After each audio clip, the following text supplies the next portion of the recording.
या अगर कहीं गलत नहीं भी था और वो सही भी था और पति के परिवार वाले सुधर गए हैं, तो ये लड़की उसे वापस नहीं ले सकती है, क्योंकि ये कानून नॉन कंपाउंडेबल है।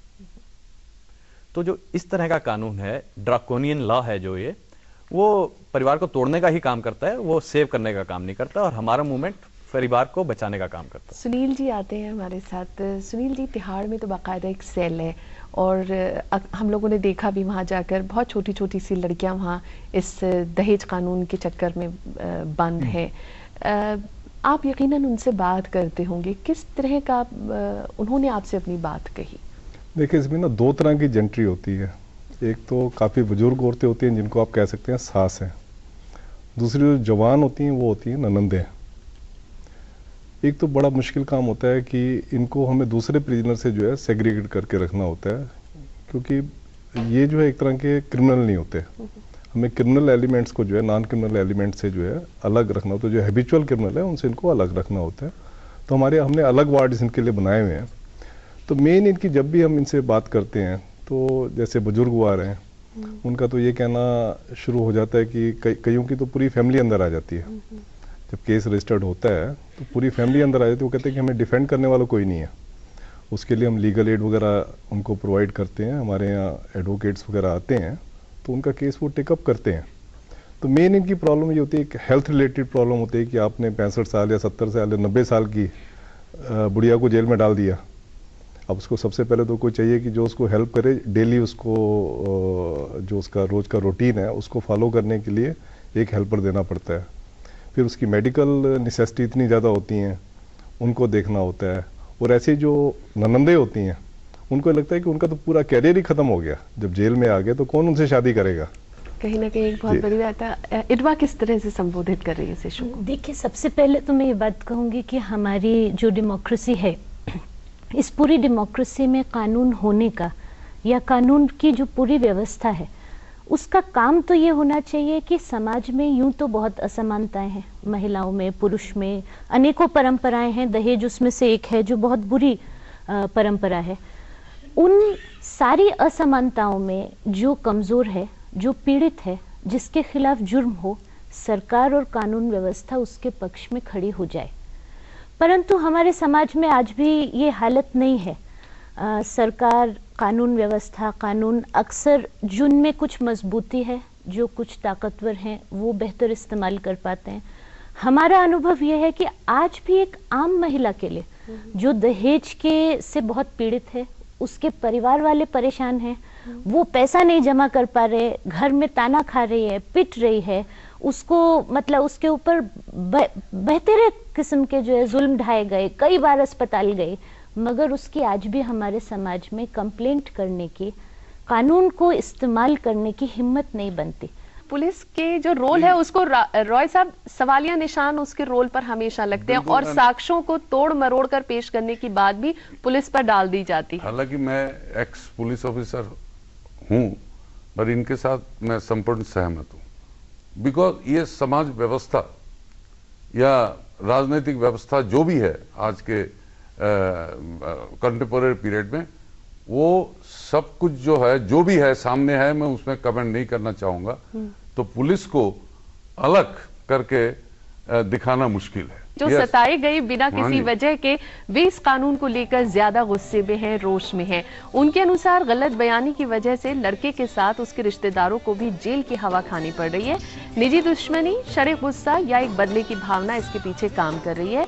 वहीं वो औरतें जो सही मायने में दहेज की वजह से सताई जा रही हैं, उन्हें इस कानून का फायदा नहीं मिल पा रहा है। ले लेते हैं हम एक छोटा सा ब्रेक। विरोधाभासी बयान थे, कहानियां थी। जब दहेज प्रतिबंध कानून बनाया गया तो उसका मकसद था औरतों की सुरक्षा, साथ ही शादियों पर की जाने वाली फिजूल खर्ची को रोकना। लेकिन इस तरह के गलत आरोपों के चलते क्या वाकई उन औरतों तक इंसाफ पहुंच पाएगा जो सही मायने में इससे प्रभावित हैं? जानेंगे अपने इस सेगमेंट में। राव साहब, एक रिपोर्ट में आया कि जो लोग इसका दुरुपयोग कर रहे हैं, उन मामलों में 2% लोगों पर ही मुकदमा चलाया जाता है। अक्सर या तो पुलिस खुद ही इस मामले को बंद करा देती है या फिर आरोप तय होने की प्रक्रिया में ही आरोपियों को आरोप मुक्त कर दिया जाता है, छोड़ दिया जाता है।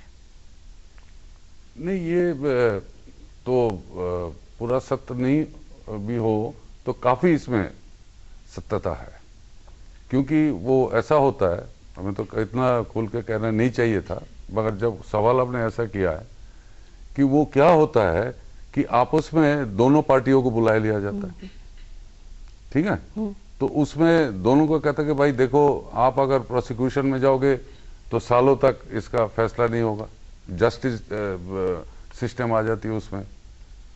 अगर आप बिल्कुल ही उसमें वो अड़े रहोगे तो आपको कोई फायदा नहीं होगा। अच्छा, जो दोषी है तो उनको तो डराएंगे, उनको तो देखिए आपको तो जेल कॉग्निजेबल ऑफेंस है, बेलेबल नहीं है, आप जेल में आप रहेंगे सालों तक। कितने अंडर ट्रायल्स ये लॉ ऑफिसर बैठे हैं, अब दहेज कानून को छोड़िए, इन लैक्स अंडर ट्रायल्स जेल में सड़ रहे हैं, और जब उनका जब सामने आते हैं उनके क्राइम और जो भी है, तब देखा जाता है कि वो बेकसूर। क्या कहना मैं आपके आंकड़ों के प्रति बात करना चाहता हूं। आपने कहा 98% मामलों में मामला आरोप तय होने से पहले खत्म कर दिया जाता है। यह सच नहीं है। एनसीआरबी के आंकड़े कहते हैं कि सिर्फ 6% मामलों में कानून दर्ज होने के बाद, एफआईआर दर्ज होने के बाद, आरोप पत्र दाखिल होने के दौरान मामले में बरी हो जाते हैं इंसान। मगर समीना आप और आपके जो आंकड़े हैं वो ये हैं, सच्चे आंकड़े ये हैं कि 98% मामलों में कन्विक्शन नहीं होती है। कन्विक्शन रेट जो है मात्र 2% है। नहीं, बहुत शर्म की बात है। अगर मैं जो कहना चाहती हूँ, वो जो बात कह रहे हैं, देखिए बात यह है कि हमारे समाज में केस दर्ज कराना बड़ा मुश्किल काम है। हमारे देश में डाउरी प्रोहिबिशन एक्ट आया 1961 में। उसके बाद तकरीबन 20 साल महिला आंदोलन का संघर्ष चला डाउरी को गैर कानूनी जुर्म यानी आईपीसी सेक्शन में, जुर्म यानी सिविल नहीं क्रिमिनल सेक्शन में लाने के लिए, क्योंकि डाउरी से संबंधित कितने क्राइम्स हैं और उसका कितना क्रिमिनल इम्पैक्ट है आज फीमेल फिटिसाइड पे।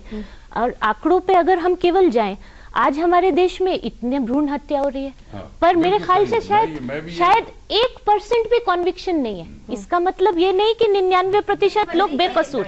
मैं सिर्फ इतना कहना चाह रही हूँ कि अब एक दोबारा कोशिश है इन कानून में संशोधनों द्वारा कि दोबारा से डाउरी को क्रिमिनल दायरे से बाहर ले जाकर सिविल मामला बना दिया जाए। उसकी तरफ कदम दिल्ली मुंबई में बढ़ाए हैं, जहां crime against women cell police के बने हैं, जहां हर चीज रिकंसिलिएशन के दायरे में चलाई जाती है, और उसी तरह के संशोधनों की मांग है। मैं एक चीज से बिल्कुल सहमत हूं कि हाँ, बेकसूर लोगों के साथ अगर इस कानून का दुरुपयोग हो तो उन लोगों पे सख्त कार्रवाई होनी चाहिए। उस संशोधन की तरफ हम बढ़ सकते हैं। अगर आप इस तरफ बढ़ रहे हैं कि जो बेकसूर लोगों पे मामले चलाए जा रहे हैं, अगर तो उस कंप्लेनेंट को जिसने की झूठा मामला दर्ज कराया है उसको सजा मिले तो इसका तो मैं स्वागत करता हूं। चलिए, स्वागत हो गया। मधु जी कुछ कहना चाह रही है, कहिए मधु। द इशू रियली इज कि क्योंकि लड़कियों को पैतृक संपत्ति में हिस्सा नहीं दिया जाता, तो ये उनका ये हिस्सा देने का एक नौटंकी तरीका है, क्योंकि जो लड़की को शादी में दिया जाता है वो non income generating forms of property, लड़के को income generating forms of property, मकान, दुकान, फैक्ट्री, खेत खलिहान, तो जिंदगी भर कमा सकता है। लड़की को आपने 50 लाख के भी बर्तन भांडे गहने वगैरह दे दिए, जब वो पिटेगी तो क्या सोफा लेके सर पे, चाहे वो 5 लाख का सोफा है, सड़कों पे नाच करेगी क्या? या उस एक्सपेंसिव डिनर सेट को, चाहे वो सोने का चांदी का क्यों ना हो, कहाँ लेके जाएगी? तो देना है तो